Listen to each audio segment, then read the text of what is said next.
കാട്ടില് ഒരാന ഉണ്ടായിനെ. ആ ആന ഞാൻ നടന്നു പോവാനെ.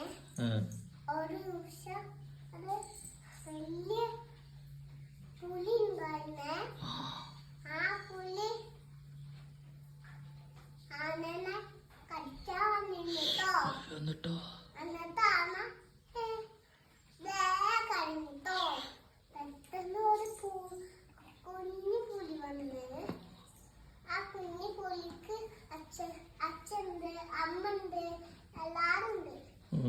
അങ്ങനത്തെ ആരും ഇല്ലായിരുന്നു അവർക്ക്. ആണോ? എന്നിട്ട് ഒരു ദിവസം അത് കാറ് നടക്കുന്ന ആരാണല്ലോ?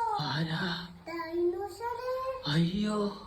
അപ്പൊ ഡൈനോസറ് പറഞ്ഞ് എന്റെ പറ്റി അണക്കുത്ത. അപ്പൊ അണക്കുത്ത പറഞ്ഞ് പിന്നെ പുലി കടിച്ചു പറഞ്ഞു. അയ്യോ. അപ്പൊ ഡൈനോസറ് പറഞ്ഞ് അതാണോ കാര്യം? ഞാൻ രക്ഷിക്കാൻ പറഞ്ഞല്ലോ. ആണോ? എന്നിട്ടോ അപ്പൊ വലിയ ആന പറഞ്ഞ്